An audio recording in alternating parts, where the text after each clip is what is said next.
श्री स्वामी समर्थ. सर्व स्वामी भक्तांचं आपल्या चॅनलवर स्वागत आहे. आज आपण स्वामी समर्थ महाराजांचे 3 गुरुवारचे व्रत कसे करावे, त्याचे नियम, तयारी आणि उपासनेची पद्धत, संपूर्ण दिवसातील प्रत्येक टप्पा याबद्दल सविस्तर माहिती जाणून घेणार आहोत. तर व्हिडिओ हा शेवटपर्यंत नक्की बघा. अक्कलकोटचे ब्रह्मांड नायक श्री स्वामी समर्थ महाराज यांना अक्कलकोट स्वामी म्हणून ओळखले जाते. कधीकधी 11 किंवा 21 गुरुवार पूर्ण केल्यावरही काही इच्छा पूर्ण न झाल्यास हे विशेष 3 गुरुवार व्रत अत्यंत प्रभावी मानले जाते. 3 गुरुवार व्रत हे इच्छापूर्ती व आत्मिक शांतीसाठी प्रसिद्ध आहे.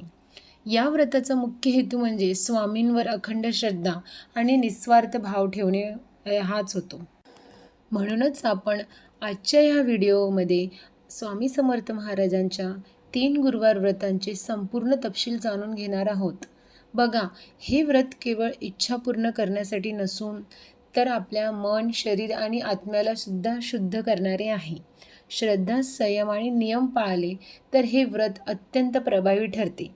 चला तर आपण बघूया. तुम्हाला माहिती आहे का ह्या 3 गुरुवार व्रताचे आध्यात्मिक महत्त्व? बघा, स्वामी समर्थ हे दत्तावतार मानले जातात. त्यांचे नाव उच्चारल्यानेच आपल्या मनाला आत्मिक शांतता लाभते. अनेक भक्ताच्या अनुभवातून हे सुद्धा सिद्ध झाले आहे की 3 गुरुवार व्रताने दीर्घकाळ प्रलंबित इच्छा जी आहे ती पूर्ण होते. हे व्रत हे फक्त यश प्राप्तीसाठी नसून साधकाच्या अंतर्मनातील नकारात्मकतासुद्धा दूर करते.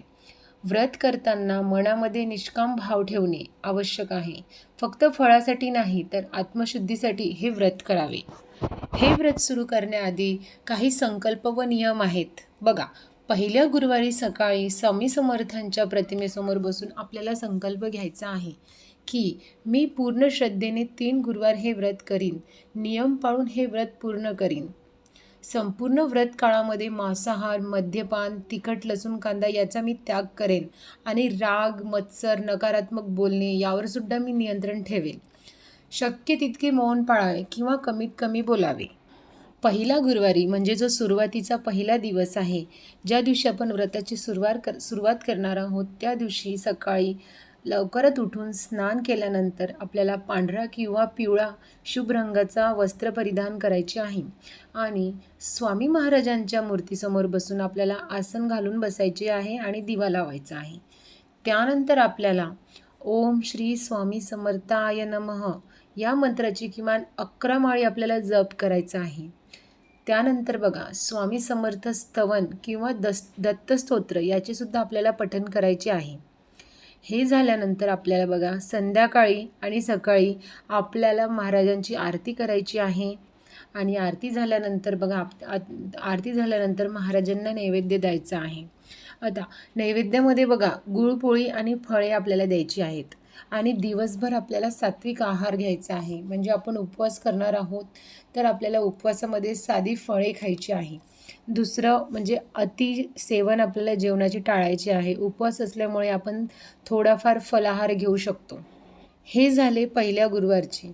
आता दुसऱ्या गुरुवारी आपल्याला काय करायचं आहे? जे आपण पहिल्या गुरुवारी जे नियम पाळलेले आहेत ते सगळे नियम तसेच काटेकोरपणे पाळायचे आहे. पण काय करायचे, आपल्याला मंत्रजप वाढवून बघा, आधी आपण पहिल्या गुरुवारी 11 माळी केला होता, तर आपल्याला दुसऱ्या गुरुवारीनं ओम श्री स्वामी समर्थाय नमः हा मंत्रजप वाढून आपल्याला 21 माळेचा करायचा आहे.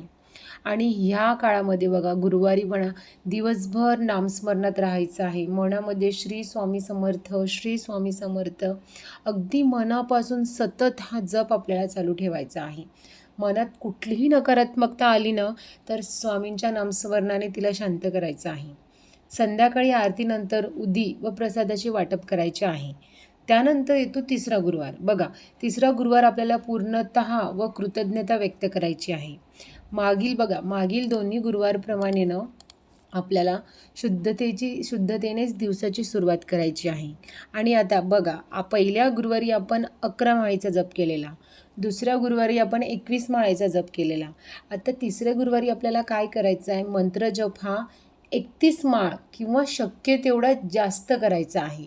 जसं पहिल्या गुरुवारी आपण 11 माळेचा केला, दुसऱ्या गुरुवारी 21 माळेचा केला, तर तिसऱ्या गुरुवारी आपल्याला किमान 31 माळ म्हणजे 21पेक्षा जास्त माळेचा जप करायचा आहे आणि व्रत पूर्णतेचा संकल्प मोठ्याने उच्चारून आपल्याला स्वामी महाराजांना आपली कृतज्ञता व्यक्त करायची आहे.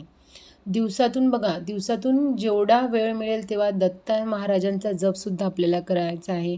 स्वामी चरित्र सारामृत याचे वाचन करायचे आहे आणि शांत आपल्याला ध्यान करायचं आहे. त्यानंतर तिसऱ्या गुरुवारी संध्याकाळी आरती करून कुटुंबियांना उदी आणि प्रसादाचे वाटण करायचे आहे. आता हे व्रत करताना आपल्याला काही सूचनांची काळजी घ्यायची आहे. व्रताच्या दरम्यान आपल्याला कुठलेही कटू बोलणे, वाद किंवा असत्य आपल्याला टाळायचे आहे. दर गुरुवारी कमीत कमी 1 तास आपल्याला मौन ठेवण्याचा प्रयत्न करायचा आहे. जेवढं शक्य कमी होईल तेवढं तुम्हाला कमी बोलायचं आहे. आणि शक्य असल्यास प्रत्येक गुरुवारीनं आपल्याला गरजू व्यक्तींना अन्नदान किंवा वस्त्रदान करायचं आहे.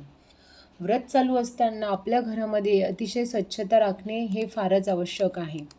आणि व्रत समाप्तीनंतर तुम्ही व्रताचे जेव्हा उद्यापन करणार आहात, तिसऱ्या गुरुवारनंतर किंवा त्याच्या दुसऱ्या दिवशी उद्यापन आपल्याला करायचं आहे. ते उद्यापन अगदी साध्या पद्धतीने स्वामी महाराजांचा फोटोसमोर दिवा लावून आपल्याला आरती करायची आहे, मंत्रजप करायचा आहे. देवासमोर नैवेद्य म्हणून फळे, पंचपक्वान्न, गोड प्रसाद, अगदी गूळ, साखर आणि दूधसुद्धा ठेवलं तरी चालेल. आणि आपले मित्र किंवा नातेवाईक किंवा कुटुंबियासोबत आपल्याला भजन किंवा स्वामी समर्थ स्तवन हे मोठ्याने म्हणायचं आहे.